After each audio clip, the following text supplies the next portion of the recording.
Alors, bonjour. Aujourd'hui, nous allons voir les différents niveaux de pouvoir, en tout cas la grande majorité d'entre eux, qui sont actifs en Belgique. Attention, ça va être long, ça va être un peu compliqué. La Belgique, c'est un État un peu compliqué, donc voilà, il y a beaucoup de niveaux de pouvoir qui vont s'entrecroiser. Alors, on peut déjà regarder sur la pyramide, le niveau de pouvoir qui est tout en haut, mais qu'on n'envisagera pas dans le cadre de notre cours, c'est le niveau européen. Donc l'Europe prend des règlements qui s'imposent à la Belgique. La Belgique étant associée à la prise de décision au niveau européen.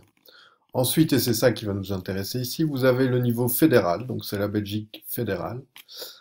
Puis vous avez le niveau régional et le niveau communautaire qui sont à peu près au même niveau mais qui ne s'occupent pas exactement des mêmes choses. Donc on a d'un côté des gens qui parlent français et d'un autre côté des gens qui parlent flamand, mais c'est pour simplifier, on va voir un peu plus dans le détail. Et puis on a le niveau provincial, son ancienne structure administrative, on va voir ça plus en détail. Et tout en bas, il n'est pas indiqué ici, mais je vous demanderai quand même de le savoir, il y a le niveau communal. Alors, commençons. Commençons, et pour commencer, on va aller... Ah ben voilà, le niveau communal qui apparaît, c'est super. Nous allons aller au fédéral. Alors, l'État fédéral. D'abord, quelles sont ses compétences? Donc, qu'est-ce qu'il peut faire? Et quelle est sa composition? Qui sont les gens qui sont chargés de le faire? Les compétences. De quoi est-ce qu'il s'occupe? Alors, il s'occupe de deux choses. Il s'occupe des matières qui n'ont pas été transférées aux régions et communautés. Donc ça veut dire que si un jour une matière apparaît et on se dit tiens mais à qui ça va, ça on n'a pas prévu, eh bien c'est à l'État fédéral. Et deuxième chose, il s'occupe évidemment des compétences qui sont expressément réservées au pouvoir fédéral. La répartition des compétences, hein, c'est dans un texte qui est assez important en droit belge et qu'on appelle la Constitution. Et il s'occupe de tout ce qui concerne l'intérêt général de tous les Belges, qu'ils soient flamands ou francophones. Alors, les compétences non transférées. Donc, on a quoi? On a la justice, ça reste une compétence de l'État fédéral. On a la sécurité sociale, qui pour l'instant est toujours fédérale. On a l'armée, qui est fédérale, bien sûr. On a la police aussi. On a les impôts. On a la politique d'accueil et de migration. Voilà. Les compétences réservées. D'abord, c'est l'emploi des langues. L'emploi des langues, c'est l'État fédéral qui choisit ça. C'est logique, hein. Les communautés ne peuvent pas décider des choses qui iraient en sens contraire, donc c'est normal. Le CPS, tout ce qui est CPS, ça reste tout ce qui est CPS, minimum sociaux, etc., ça reste fédéral. La santé, surtout dans ce qui est recherche, ça reste fédéral. La sécurité alimentaire, hein, l'AFSCA, on connaît tous ce nom, ça c'est fédéral. Les centrales nucléaires restent fédérales et l'énergie reste fédérale. Et certaines entreprises publiques restent fédérales, comme Bipost par exemple, ou la SNCB. Alors, la composition. Donc, première chose, il y a 150 députés et ils se partagent entre députés néerlandophones et députés francophones. Il y a plus de députés néerlandophones que de députés francophones. Je ne vous demande pas de retenir les nombres, mais c'est logique, il y a plus d'habitants, il y a plus de Belges néerlandophones que de Belges francophones. Donc ça, c'est la Chambre des représentants, une première chambre. Deuxième chambre, c'est le Sénat. Là, il y a 60 sénateurs. Alors, il y a 50 sénateurs qui sont nommés par les communautés et les régions. Et ces 50 sénateurs, à la première réunion, ils vont choisir 10 sénateurs cooptés. Donc, ils ne sont pas élus. Ils sont élus par personne, si ce n'est par les autres sénateurs.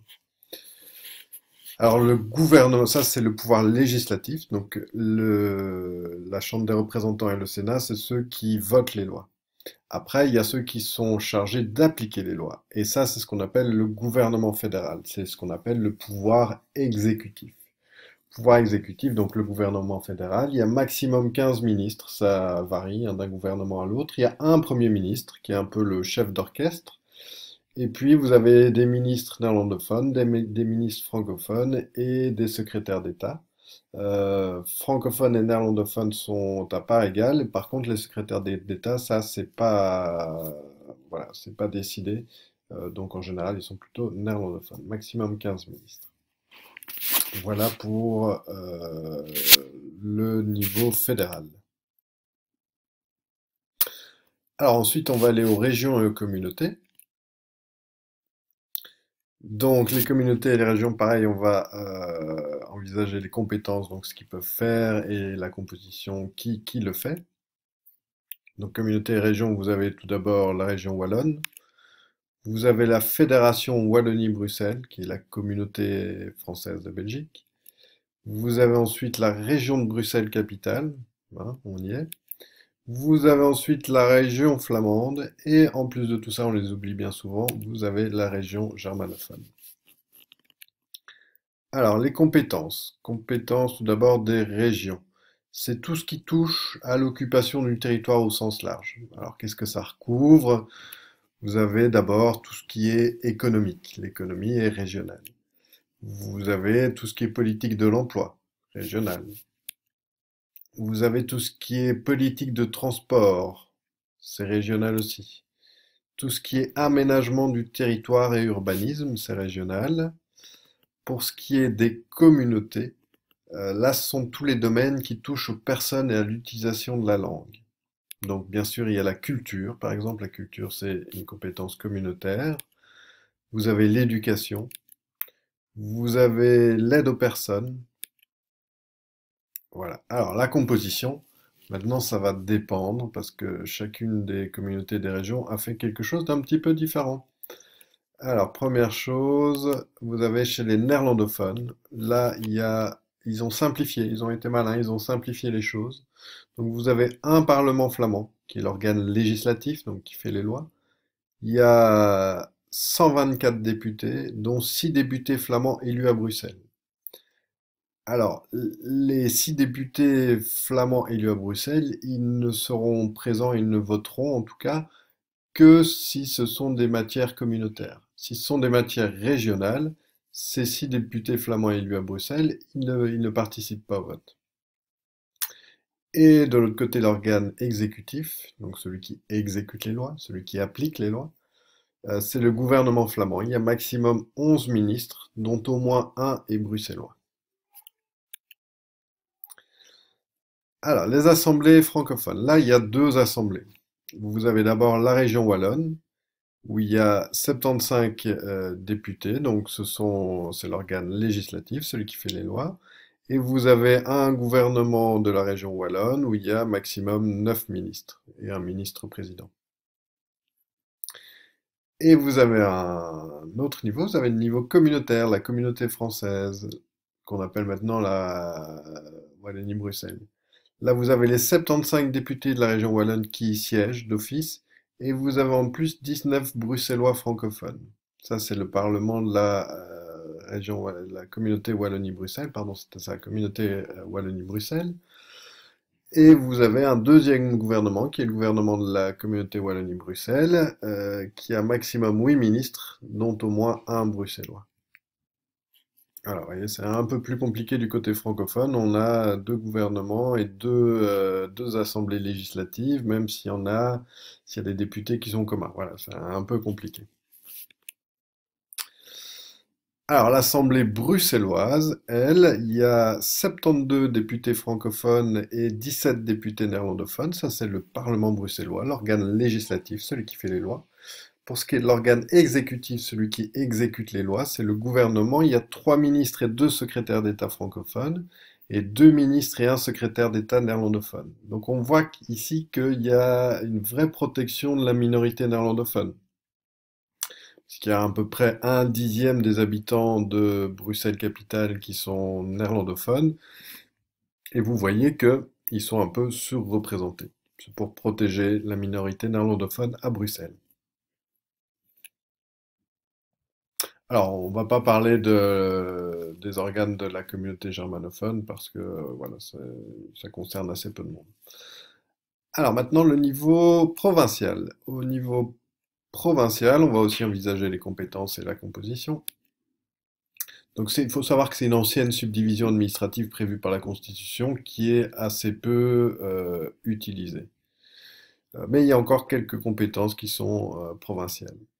Il y a 10 provinces, 5 en Wallonie, 5 en Flandre, et la région de Bruxelles-Capitale ne fait partie d'aucune province, ou disons que c'est la région de Bruxelles-Capitale qui a repris toutes les compétences de la province.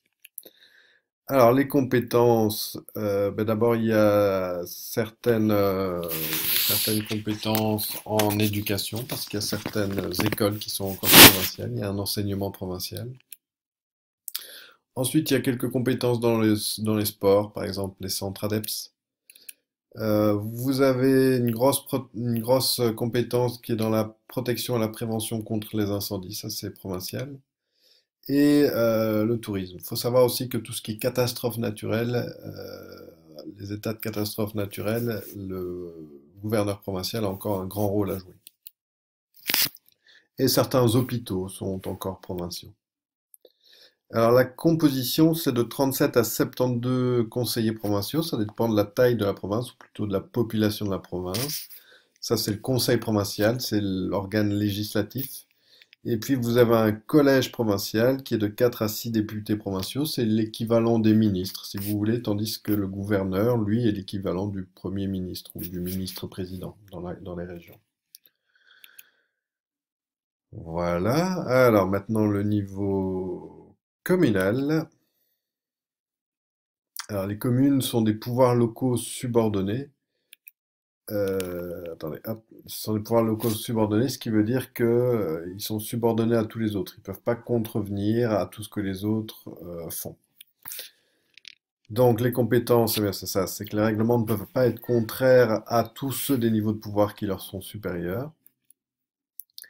Et en plus, une bonne partie de leur activité est imposée par les échelons de pouvoir supérieurs. Par exemple, les CPAS, hein, on a vu que c'était l'État qui était responsable des CPAS, mais il va déléguer une partie de la gestion de CPAS aux communes, et notamment, c'est sur le budget des communes que ça se passe.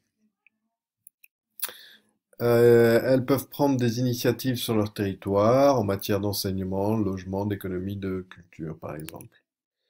Alors la composition, c'est de 7 à 55 conseillers communaux. C'est ce qu'on appelle le conseil communal. Donc c'est l'organe législatif, celui qui prend les lois au niveau de la commune.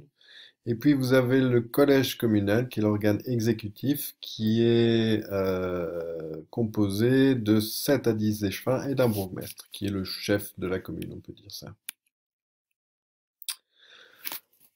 Voilà, vous avez tout. Ça a été un peu long, c'est un peu compliqué, mais je pense que c'est quand même quelque chose d'important à connaître. Merci pour votre attention.